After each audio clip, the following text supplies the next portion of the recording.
Heyo everybody, Haku here with my live reaction or read-through for Kubera, Season 2, Episodes 147, 148, and 149, the next three parts of Your Justice and Mine.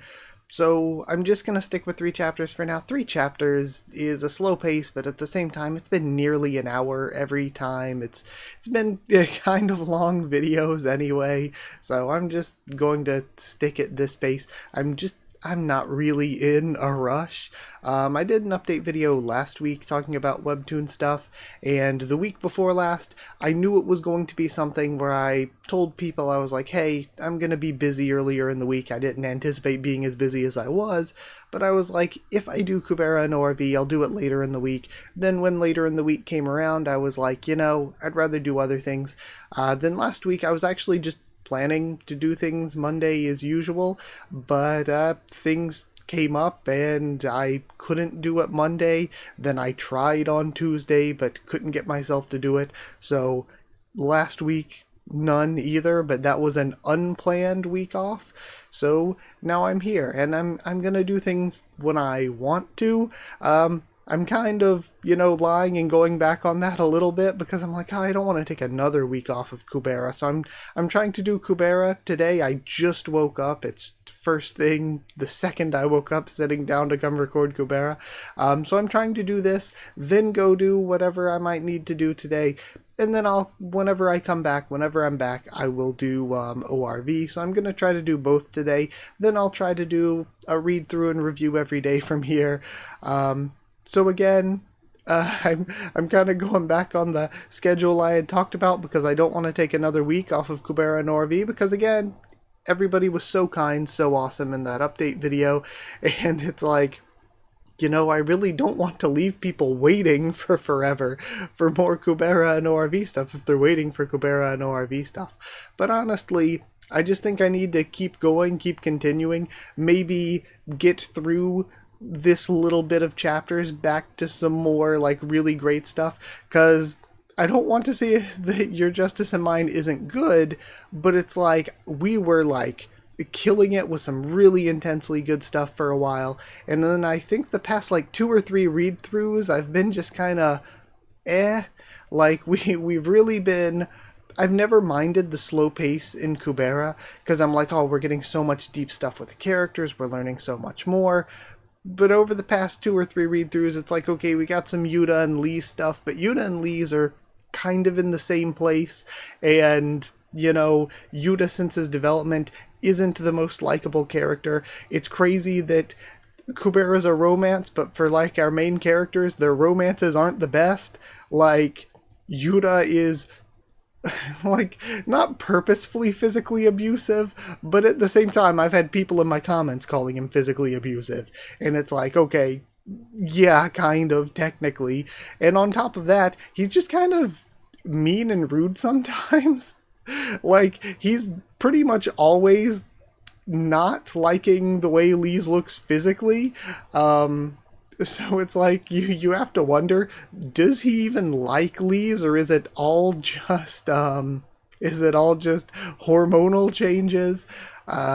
So I just feel like that relationship's a bit toxic. And then we get Ron and Rana, and so many people in the comments were trying to make excuses for Rana for things that we literally saw in the chapters. They're like, but you're looking at it from your perspective as the reader, not Rana's perspective, when it's like, she didn't really get any new information that I didn't have. Like, sure, I'm looking at Lee's differently, but people were like, well, it would be different if Ron told her what his relationship with Lee's was. And, like, he did. He said, he literally said in the chapters, I don't see Lee's as a woman. I see her like a little sister to take care of, that somebody that needs my help.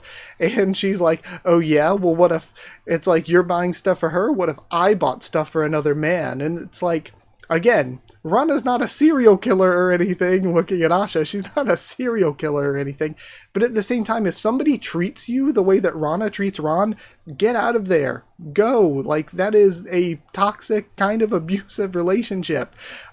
She treated him horribly. She treated him horribly publicly over jealousy over something that isn't romantic at all. It's, again, one thing if all she saw from their relationship, if Lee's was just some random attractive magician that he met in Arrow Plateau or something and started buying a bunch of stuff for.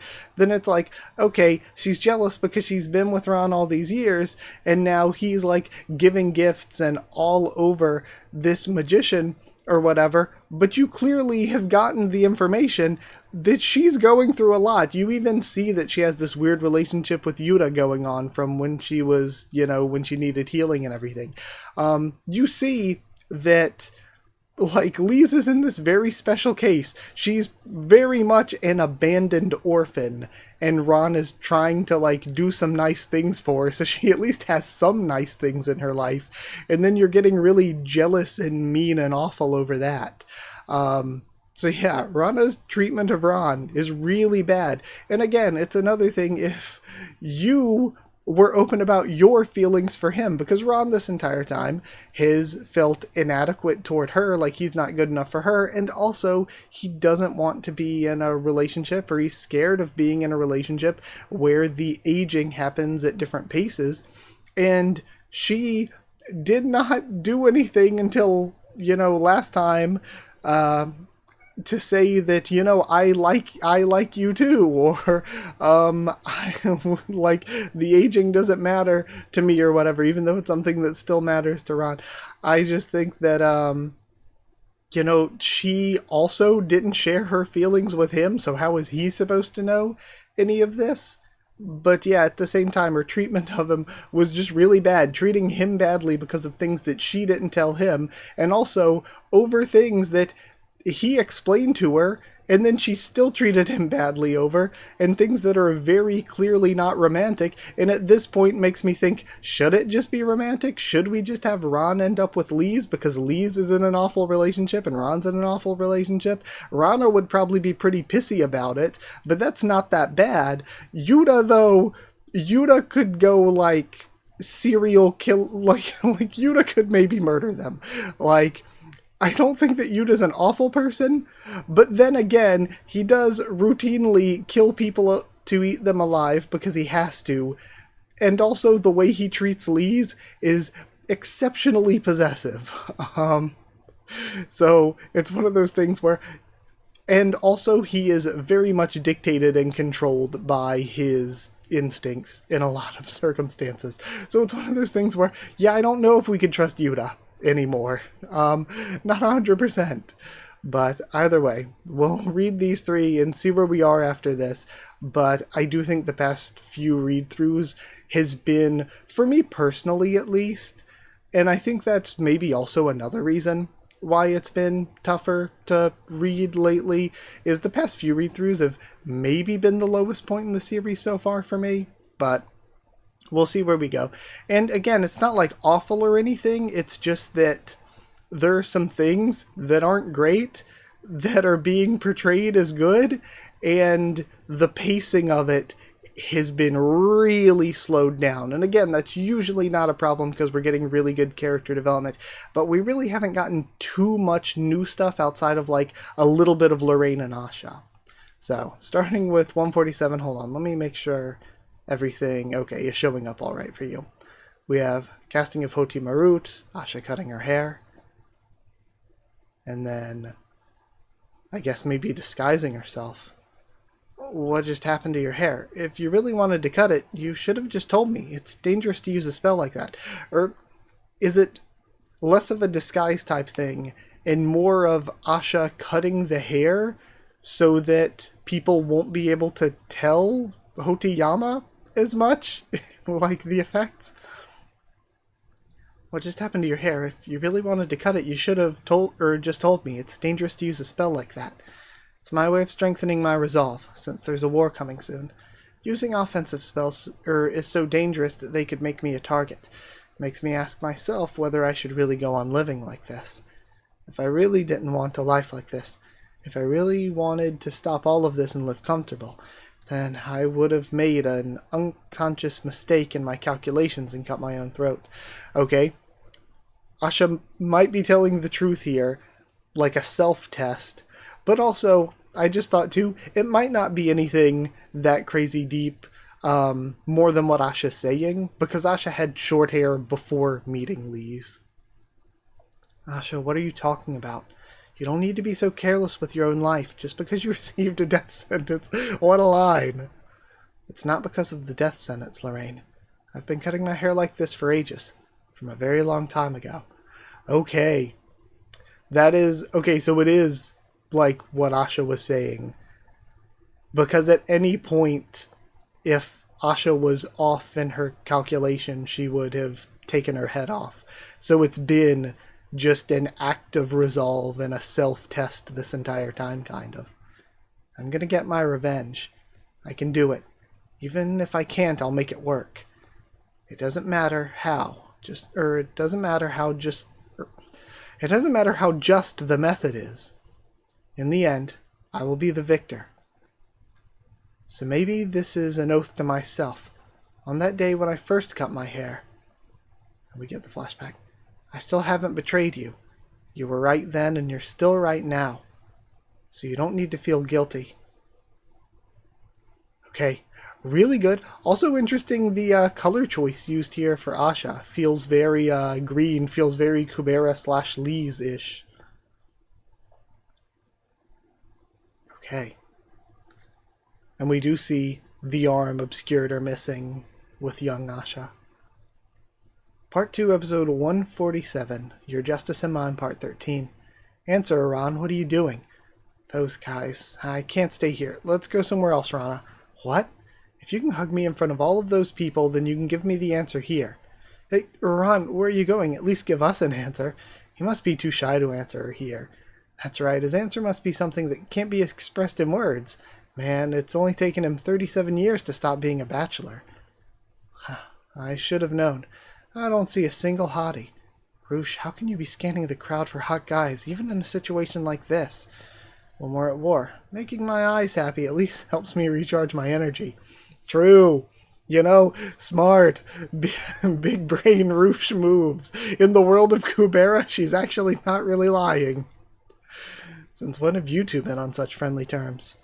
Well, since we saw each other so much in Atera, we just naturally became closer. Plus, I look way younger than my age. Because she doesn't act like an older sister. Hey, Roosh, over here. Lee's teleportation and recovery spells are essential for someone like you who's in charge of an important power in this fight. But you can't use those spells right now, and I can't stay by your side since I'm a priestess, so instead I'd like to introduce you to someone who will help you. Now, this is Roosh Seiran. She's the head of the Atera Magic Guild. Hey, long time no see. Looks like you've dropped that country look and got on with the look of a cosmopolitan. And this is Aida Yui. She's a guest lecturer at the Atera Magic Academy, but she often changes jobs. She used to be a Kubera magic expert, but she's converted to a recovery magician for a while since she can't use Kubera near the Aero Plateau. I didn't know that you were a triple Earth type magician.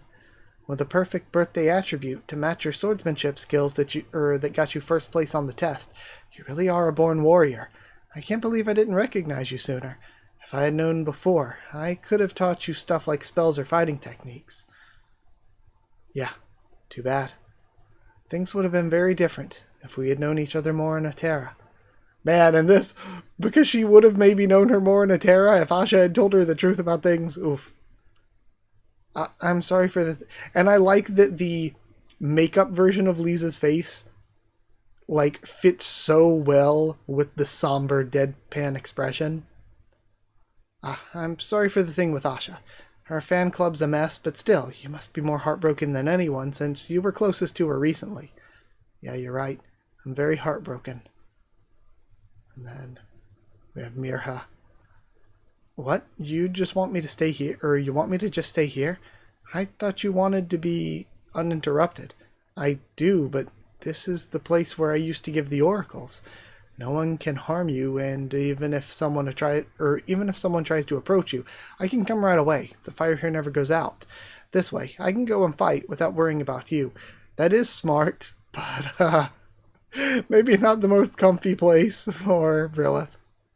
Yeah, that's right. You're right. Just sitting in there, waiting, hoping everything ends up okay. Brilith, you may not try to show it, but I know that you're selflessly devoted to the people in this world. So, could you try to smile just a bit more? That's right. If I'm drained of energy, I'll only be a burden to Agni.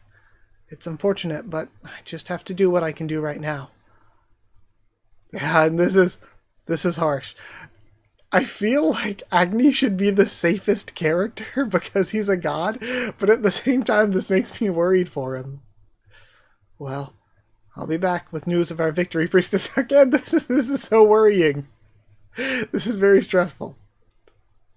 And, like, for her, it's like she can try to put on a smile, but it's gotta be hard to not be stressed, just in the room of fire, thinking about what's happening on the outside. I'm a bit nervous, but I have no choice. Since I can't fight with Brilith in my arms, this is the best option for now. You won't need to worry when she's there in that room. I'll make sure that Brilith is protected and she doesn't hear any bad news. I'll keep this place well guarded. I don't know if I can trust Saha or not. This just seems really sketchy. Again, I think that Saha wants what's good for the world of Kubera. He's just willing to break a few eggs to make an omelet.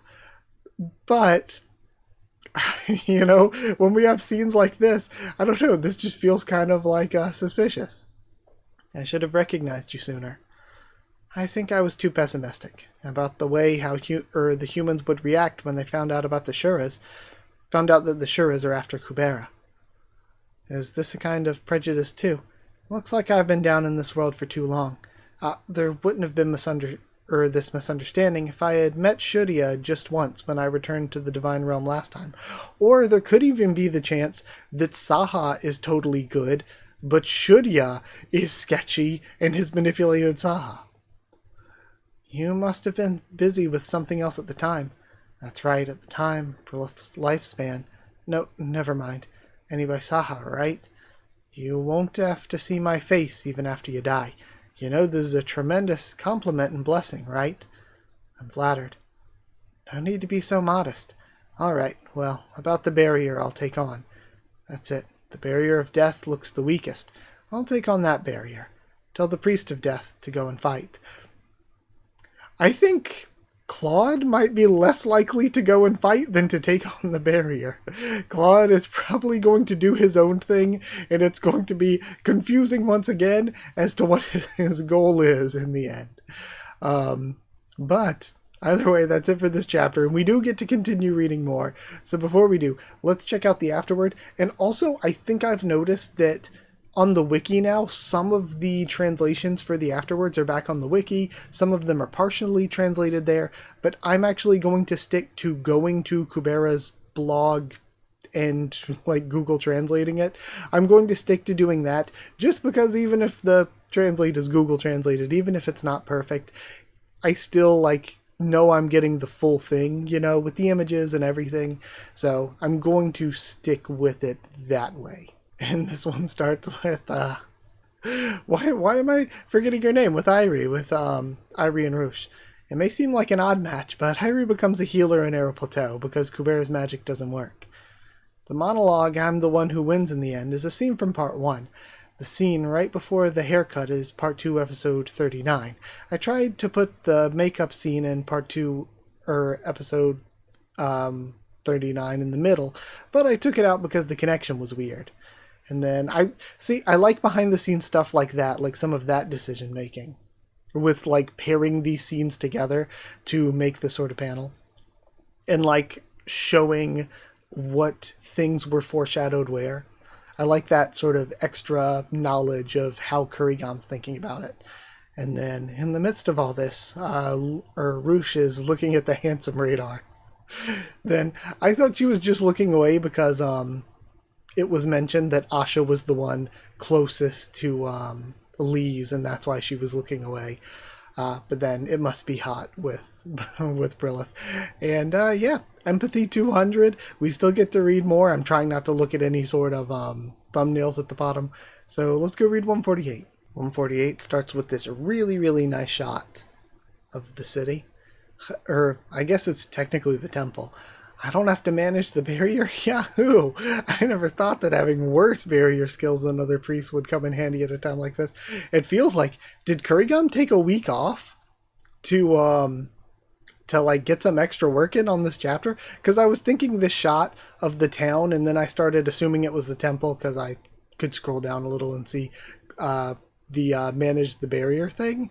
But this looks really high detailed, more so than a lot of other Kubera panels, and I was like, okay, well that's just because they put a lot of work into making the city, the like establishing shot look nice. But then Claude's outfit and face looks more detailed than usual. And like the hair looks like it has more like individual lines in it. Well, let me excuse myself. Or maybe Kurigam got an assistant? I don't know. It just feels like the 3 panels we've seen so far are like more detailed than usual. Then I'll tell you tomorrow's news now. Claude Yui kidnapped and found dead via spinal fracture. I thought Agni was going to take over. If there's an attack strong enough to break Agni's barrier, then it would only break again even if I look after it. So there's no reason for me to stand by the barrier stone. So, you already know the situation. This is why you should head to the front lines and fight. Hey Lila, I'll just stand by the barrier stone. Shut it. Being nice to me now won't do a thing. Then, we have your Justice in Mind Part 14. From what I heard in Atera, the Shuras have surrounded Ren Hollow, but there's nothing here. Are they all hiding because of the Aero Plateau? It looks like it, since Earthly Attribute is practically neutralized near the Aero Plateau. That's another good reason for bringing Aero Plateau around. The snakes with the Earthly Attribute disappeared first, and the rest followed. Most of the opposing force is Ananta, right? And they are Earth Attribute. Even if some of their personal attributes are different, they're like sort of tribe or clan attribute as Earth. So they are all kind of theoretically nerfed around Aero Plateau. Even if there comes an attack later, it would most likely come from something other than the snakes. Samfadi, I think, might be the biggest threat, actually, now that I'm at this moment, now that I'm thinking about it, Samfadi might be the biggest threat. Then, oh yeah? Then there's a good chance that Stage 5 Rakshasa from the Garuda clan will appear. But why are you hiding after bringing us such precious information, Yuta? You clearly have something that you want to ask me. What is it? Are you too afraid to approach me now that you're here in person? That's strange. I can block his insight and transcendental skills. Since all gods merely rely on transcendental skills, I thought I wouldn't fear him. And yet, why am I scared? Why, does he have a transcendental skill that I can't block? What do you think, or are you thinking about what to have for dinner? And it's so funny seeing the reaction of somebody he can't read with insight. Or, do you need some relationship advice? There's no need for a long explanation. Just brace yourself, Prince of the Tarakas. To creatures with a long lifespan like us, that heart-beating feeling doesn't happen that often. Ultimately, humans are destined to die somehow, and your time with them is short. So, at least do your best to not have any regrets during that time. Don't end up like me. And he's thinking maybe about a little of the future he saw. Or maybe this is just for us. Have you ever regretted loving a human? No, the opposite. I've regretted trying not to love someone. It happened over 1,000 years ago, but I remember it as if it were yesterday. Why'd you try not to love her? You shouldn't have to worry about the same stuff as me, since you're a god. I knew how she felt, but I didn't know how I felt. I was thinking, wow, this is such a good scene. And also, the panels have kept up. Like, some of them are, like, more normal looking, but I feel like, in general, this chapter just looks more detailed in the art than usual. But I was like, wow, this conversation's so good. And then we just have Cossack. Do you know what the most miserable moment is when you love a creature who dies easily? It's realizing how you feel after the person's already dead. Living an endless life with regrets is like an eternal hell. And now, Boundary Sea, the sea between Rind Hollow and Eloth. Okay? Like, their hair's too long for it to be Asha again, yeah? So, sea between Rind Hollow and Eloth, and this is a little bit of a way away. You barely recovered your transcendental skill, yet your abilities to use them's gotten weaker. Anyway, should I interpret your coming here as meaning you intend on participating on someone's side? So is it Gantarva, but I just didn't recognize because of the hair color difference? Whose side are you on? The Kinaras are always neutral. You came here with Sagara. I came in order to maintain the balance of neutrality. I'm always prepared to help people at a disadvantage. The Chad fence sitter. like when I intervened in the battle at Atera, or when I told Taksaka's son about the Shura's whereabouts in advance. It was simply acting in order to stop them from losing one-sidedly. Perfectly balanced, as all things should be. Then, you must be on the human side now. Why do you think so? Since Sagada got her hands on God Kubera's items, in Calibloom, now she just has to kill one human with the name Kubera. Okay. So, is that because Lise is the only one with the power of the name? Or because now that she has the God class items, killing a person with the name Kubera can allow her to use the God class items? Maybe? I wouldn't expect that to be how they work, but maybe?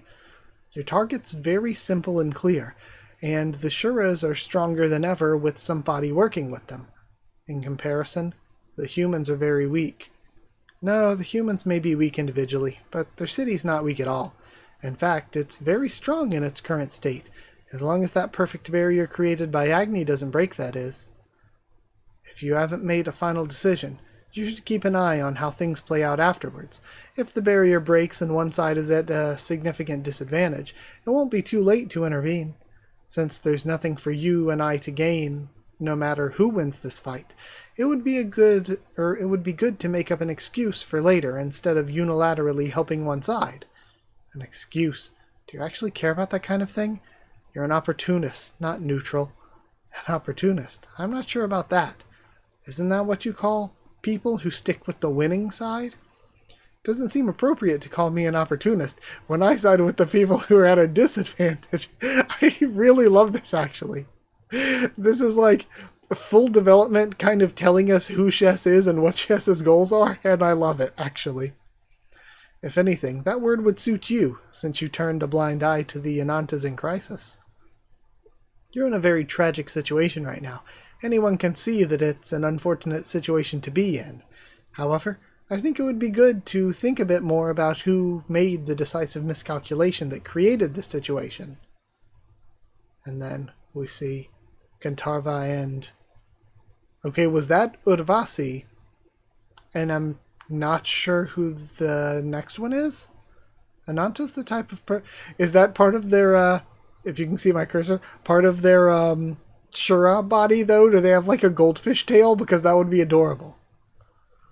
Ananta's the type of person who could have wiped out the Tarakas with human-style hand-to-hand combat. If he were alive, the Tarakas would have planned on attacking your clan. And then... the fact that Ananta received the title of strongest in the universe from the first gods who could see the future is probably because the future in which he is living was the best future. But now that kind of future cannot be. Right now, with the great future gone, and as the god could have found, the lesser good future has now gone. We all have no choice but to seek the future that we each feel is best. The third place future. And we see some of... Really, with our own sense of justice, it's interesting that it's these four. With Sagara, Brilith, Asha, and Lise. Lise is hurting a lot right now. Sagara is, I still think in the end, somehow maybe trying to bring back, like maybe she could bring back the good future. She could bring back Ananta. Or if Ananta is just gone, no way of bringing him back, which is how you think things would work, then maybe she's trying to just become as great as Ananta to take his place, or maybe just trying to get revenge for Ananta and destroy everything in the process. So, not the sense of justice I would side with either. Asha is a serial killer, we still don't have the complete idea as to why. It seems mostly for revenge. So either her sense of justice is bad in the sense that she's murdered a bunch of people for just for revenge, or it's at least very dark gray morally in that she's willing to murder a bunch of innocent people in order to for the greater good, which is still like, it's for the greater good, but it's also a bad thing to do. I guess out of these four, Brilith is the most positive sense of justice to go with, but it feels interesting that it's these four because Brilith really hasn't been at the forefront of a lot of decision making. Gantarva, what is your justice? Maybe we need Gantarva. To be continued. Maybe we need Gantarva. The fish needs to return.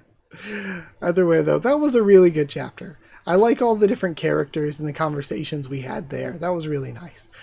But either way, I also get to read the afterward, so let's see what Kurigama had to say about this one. This time we have, sorry for being late, thank you for waiting. Okay, maybe the chapter was late because the art was so good. Like, to me, there was a noticeable step up. Because Claude speaks politely to almost everyone, even to the much younger Lees, the use of informal speech can be considered quite unusual.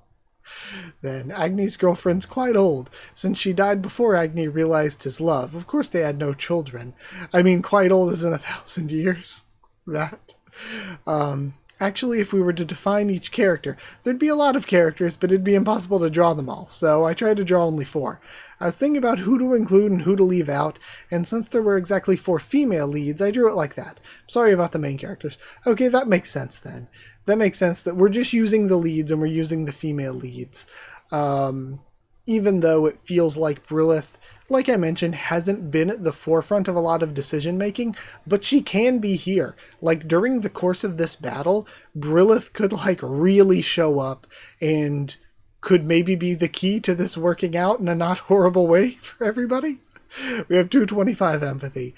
And either way, let's go read 149. What was that? A flame just flashed in the sky. It was the barrier changing. Oh, did his Agni come?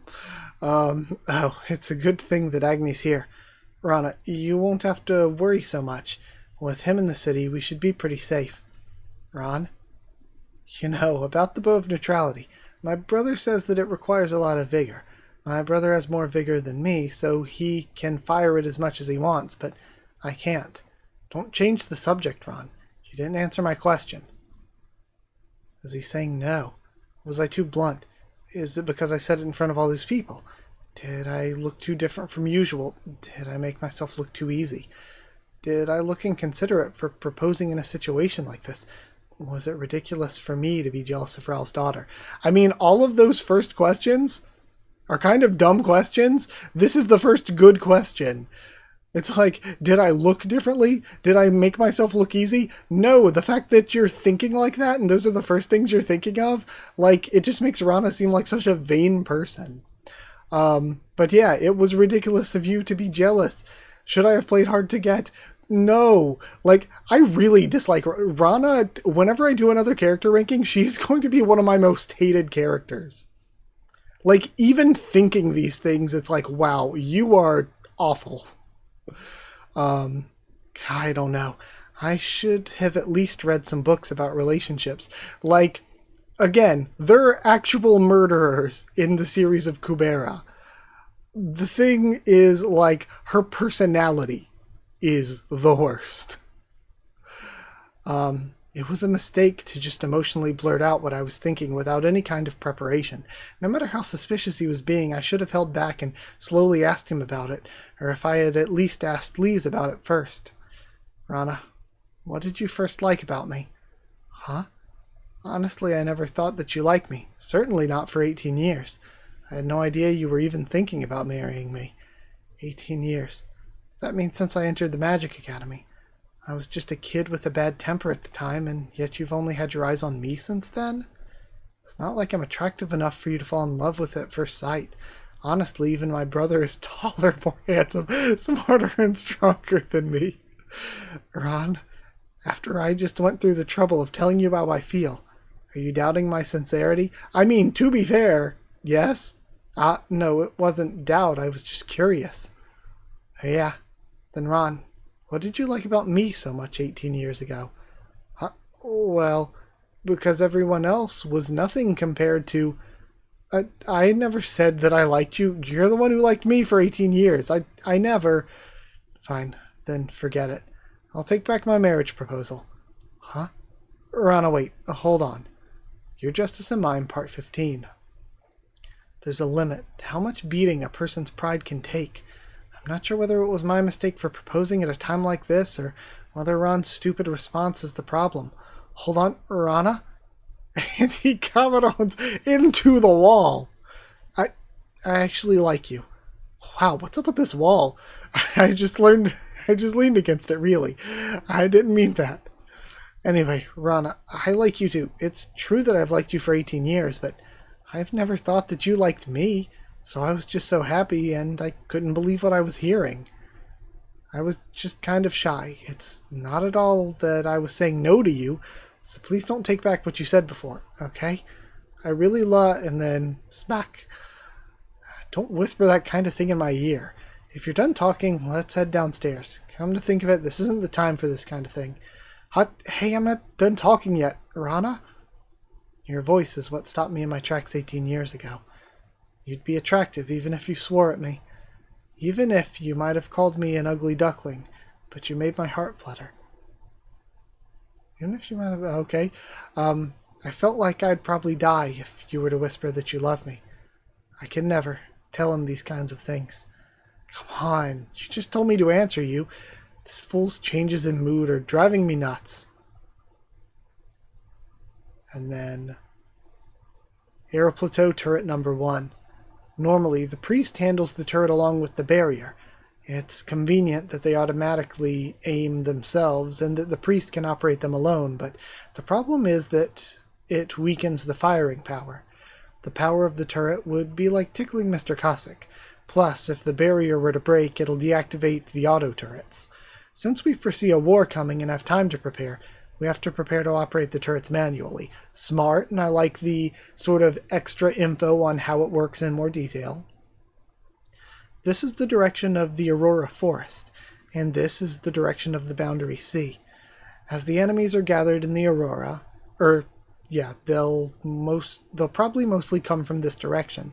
If you see any of them, just use a transcendental skill with the Sword of Return to attack. Wait, Mirha? I still only have one transcendental skill that I can use with this sword, and that skill will not be able to attack that far. The distance doesn't matter. It's this turret's job to aim it for you. The first turret must have its own powerful attack, and yet you're only using it to adjust the distance? Or you can use its own attack too, as long as you don't use up too much vigor. Or make sure you don't push it so hard that we can't teleport at a critical moment.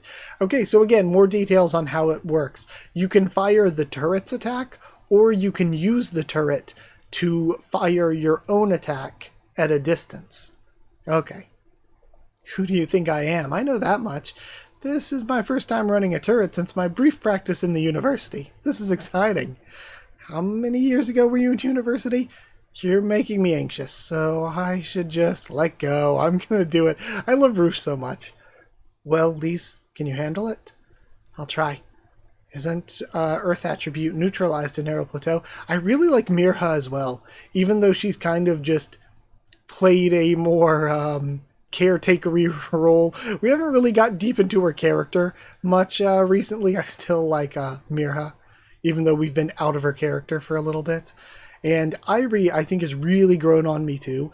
Like, I was kind of just... I didn't dislike her, but I was kind of neutral, like, she's good and whatever during Season 1, but I've grown to like her even more. I can't use the Kubera spell, and I can't even turn on this bracelet. The sword's all that I have left, so I'll do whatever I can with it. But I'm a bit worried. Can I practice just once? Sure, go ahead. Alright. And she slashes. Huh? It disappeared? And we see the slash teleported outside by the turret. and hitting one of the mountains. See that? That's how you do it. It just sends your transcendental skill outside the barrier and adjusts the distance. This is why Saha said that your role in this is important. Yeah, this is it. With this. Yeah, it feels like Lee's with this actually is kind of broken.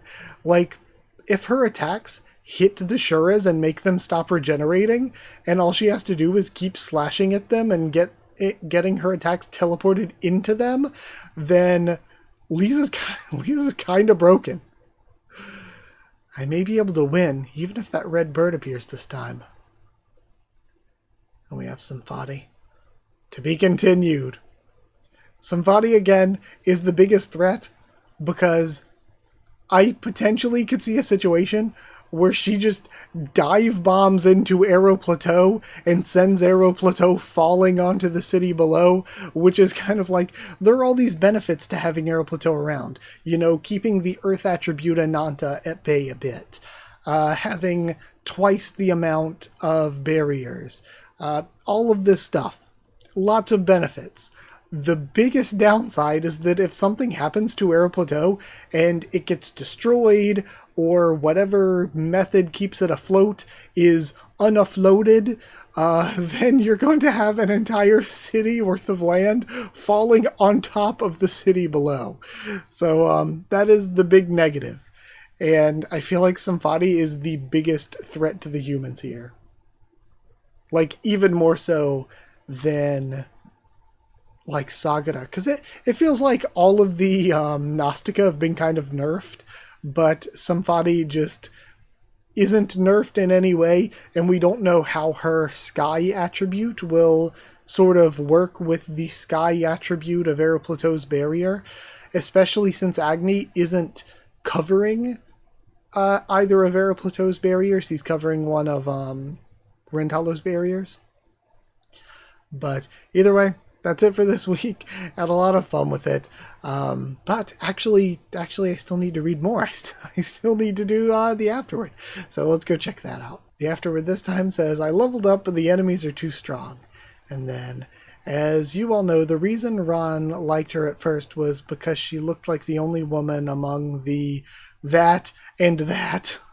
No matter what, the reality is that the first impressions are determined by, more than 90% by appearance. Of course, after 18 years, I don't think I only like looks. And then, as long as there's a barrier, you fight within the barrier. There's no reason to go out and fight when there's a safe barrier. Smart.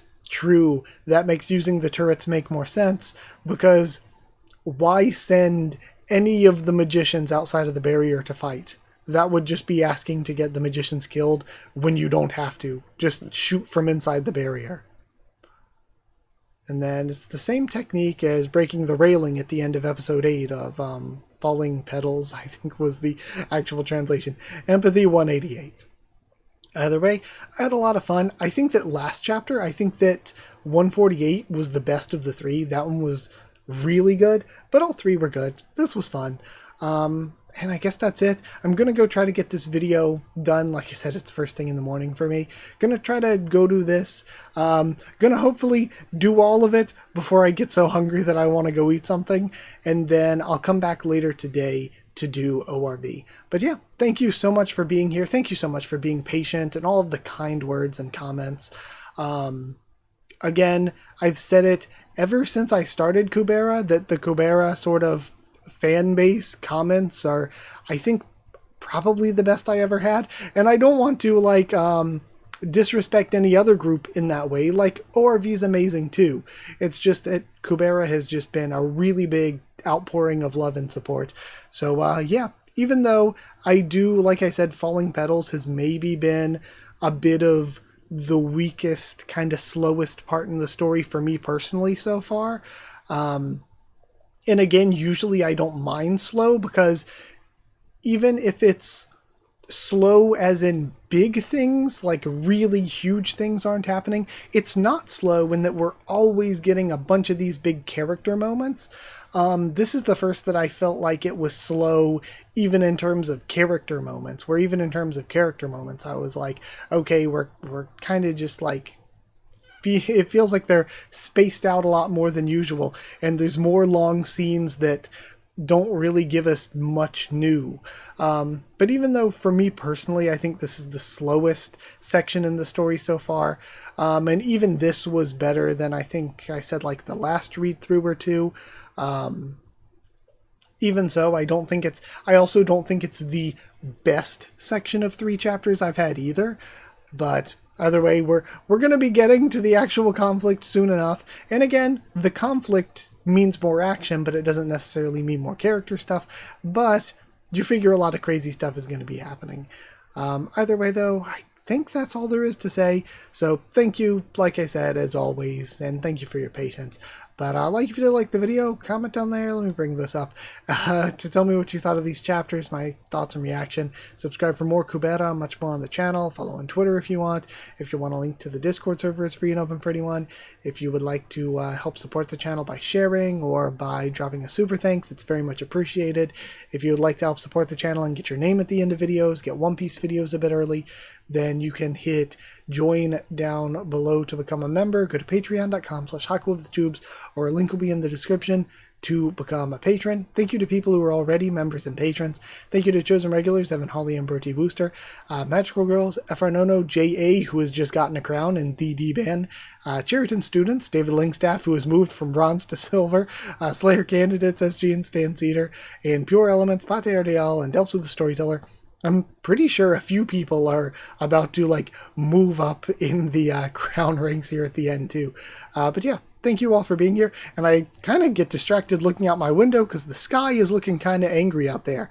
I feel like the sun hasn't been out in 5 days or so. It's been storming for days straight, and even when it's not storming, it's just dark and cloudy outside. So now, even though you can kind of see bright outside through my window behind me, it's pretty dark and murky out there. But yeah, either way, thank you for watching, and I'll see you all next time.